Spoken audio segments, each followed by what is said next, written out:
Harka fuunee akkam jirtu kabajamoo dhaggeeffattootaaf daawwattoota keenya qacaqasaaf daawwataa jirtan Kello miidiyaadhaa odeeffannoo irraan isinitti hima.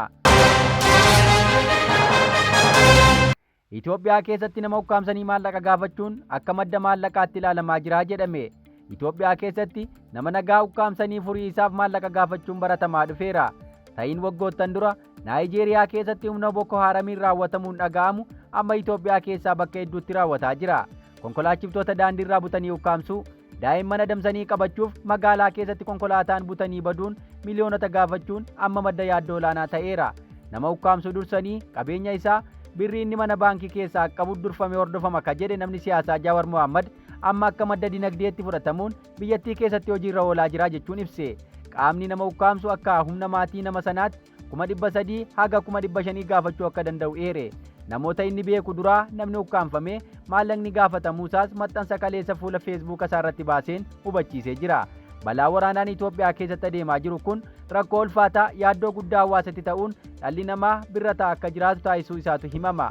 Buttaan namarra ga'u kun loltoota faannoon illee akka raawwatamu gabaasa keenya baatilee darbee keessatti caqasuun keenya ni yaadatama. Loltoonni faannoo konkolaachiftoota ilmaan Oromoo ta'an naannoo Amhaaraa keessatti ukkaamsuun maallaqa guddaa gaafatanii maallaqa sanas erga fudhatanii ajjeesuu gabaasuun keenya ni yaadatama. Balaan kun ammallee itti fufuun magaalaa baadiyyaa keessatti haalaan hojiitti hiikamaa jiraachuu uummanni himata. Oduu itti aanuun naannoo Oromiyaa godinotaa fi aanota adda addaa keessatti weerarri dhibee busaa ammallee babal'atee miidhaa geessaa jiraachuu maddeen himani. Godina Wallagga Ba'aa aanaa Giddaa Ayyaanaa hospitaala Giddaa Ayyaanaa namoonni dhibee kanaan qabamanii yaala fayyaaf dhufan hedduun jiraachuu maddeen gabaasaniiru. Namoonni keessattuu haadholiin ulfaa du'aa akka jiran kan himan maddeen dhibeen busaa waqtii kana babal'ataa jiru kun saffisaan lubbuu namaa dabarsaa akka jiru eerani. Haa ta'u malee hospitaalli Giddaa Ayyaanaa sababoota dhiyeessii dhabuutiin yaalii fayyaa barbaachisu kennuuf rakkataa jiraachuu himame. Suuraawwan maddii oduu kanaa OMN miidiyaa hawaasaan qoode yeroo dhukkubsattoonni yaalamuuf deemanii fi ala ciciisan kan agarsiisudha. Dhukkubsattoonni guyyaa guyyaa teessoo irra ciisaa oolu ka jedhan halkanaa immoo sharaa keessa ciisuu jedhame. Hangi dhukkubsataa yaala fayyaa argachuuf dhufaa jiruu fi ogeeyyiin fayyaa hospitaalichaa waan wal hin ginneef daataa nama du'ee hordofanii adda baasaa akka hin jirre himu. Hospitaalli Giddaa Ayyaanaa jiraattota aanaalee shaniif tajaajila ka kennu yoo ta'u hangi dhukkubsataa inni keessummeessaa oolu humna isaatiin olii jedhame. Hospitaalli kunis deeggarsa dhiyeessiiwwan meeshaalee yaalaa fayyaaf oolanii gaafachuutti jira. Dhibeen busaa kun naannoo Oromiyaa godinaalee fi aanota adda addaa keessatti babal'achaa dhufuun miidhaa fayyaa fi dinagdee geessaa jiraachuutu gabaafame. Godina Booranaa aanaa Taltallee, Eelwaayyee, Dilloo fi Gomoleetti gandoota 167 keessatti bara 2016 akka lakkoofsa Itoophiyaatti namoonni 16,000 qabamuu itti gaafatamaan waajjira fayyaa godina Booranaa obbo Moluu Diimaa himaniiru. Weerarri dhibee busaa kun ammallee babal'achaa jiraachuu gabaasichi ibsa.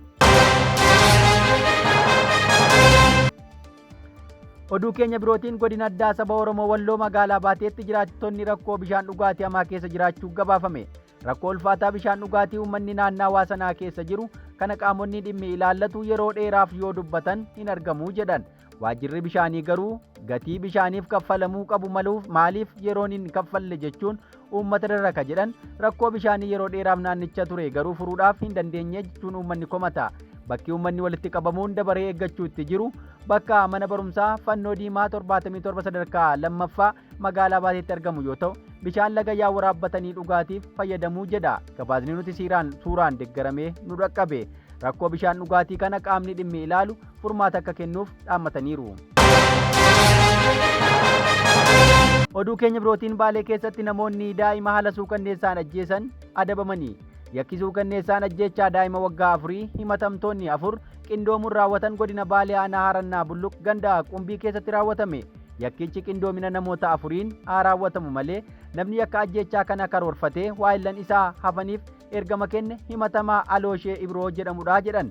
Himatamaan kun abbaa daa'ima waggaa 4 waliin dhimma lafaa irratti waldhabdee keessa seene. Kanaafis haaloo qabachuun gochaa suukanneessaa tokko raawwachuuf karoorfata. Innis daa'ima waggaa 4 Mu'aawiyaa Mohammed jedhamu ajjeesuudha. Kanaafis himatamaa Alooshee Ibroo waa'illan 3 qopheeffachuun tokko isaaniif ergama garaagaraa kenne. Waa'illan 3 kun immoo himatamaan lammaffaa Ahmed Ibrahim, himatamaa sadaffaan Abduu Ibraahimii fi himatamaa afuraffaan Adam Haymedidha. Kanneen keessaa himatamaa sadaffaa akka ta'e Abduu Ibraahim dargaggeessa umurii waggaa 16 yommuu ta'u himatamaa tokkoffaan sababa dargaggeessa kana itti filateef qaba. Namni kun daa'ima waan ta'eef umuriin isaatiinis xiqqaa waan ta'eef miidhama ijoollee keessaa dhaqee akka waamuu fi sobee bakka yakka itti raawwataniitti akka dhiyeessuuf jedhu waajjirri abbaa alangaa godina Baaleetti abbaan adeemsa yakkoota adda addaa akka ta'an Adam Usmaan himaniiru. Himatamaan kun gochaa kana raawwachuuf himatamaa tokkoffaarraa qarshii 1,000 akka kennameefis galmeen abbaa alangaa hima. Gama biraatiin himatamaa lammaffaa akka ta'e Ahmed Ibrahim immoo cuubee yakki ittiin raawwatamu akka dhiyeessu taasise. Himatamtoonni daa'ima waggaa 4 irratti ajjeechaa raawwachuuf walii galanii karoorfatan kunneen akka lakkoofsa Itoophiyaa eebila 8/2016 guyyaa keessaa tilmaamaan sa'a 10 yommuu ta'u, himatamaa sadaffaan akkaataa ergama fudhateen daa'ima sossobuun gara iddoo yakki itti raawwatamuutti geesse. Wayita kana himatamaa afuraffaa Adam Ahmed daa'ima waggaa 4 mataa keessa rukutuun yommuu lafaan dha'u, himatamaa sadaffaan immoo waan qara qabuun haala suukanneessaan ajjeesani. Daa'imni isaanii dhabamuu kan hubatan maatiin miidhamaa ollaa barbaacha daa'ima akka birmatuuf gaafatan. Daa'imni dhabamuurraa akka ka'e akkaatuma aadaatti namoonni naannoo daa'ima osoo barbaadanuu bakka daa'imni itti du'e gahan jedha abbaan alangaa. Sana booda eeruun kan isaan qaqqabe poolisiin aanaa harannaa bulluqis hojii shakkamtoota to'annoo jala oolchuu fi yakkicha qorachuu eegale. Himatamtoota keessaa gariin guyyuma yakkichi itti raawwatame yommuu to'ataman, kaan ammoo dheessanii barbaadamanii to'annoo jala oolani. Poolisiin aanaa harannaa bulluq qorannoo isaa erga xumuree booda dhimmicha gara abbaa alangaa godina Baaleetti akka darbu taasifame.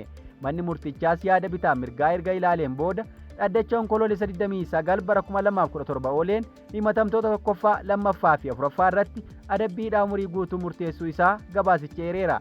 Gama biraatiin himatamaa sadaffaa Abduu Ibrahim yakkicha raawwachuu isaa amanuu isaatiin akka yaada adabbii salphisuutti akka qabameef abbaa alangaa Adam Usmaan himaniiru.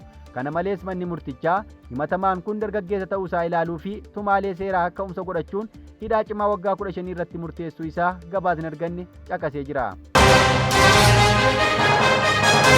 Oduu keenya dhumaatiin Somaalilaand filannoo pirezidaantummaa gaggeessaa jirti.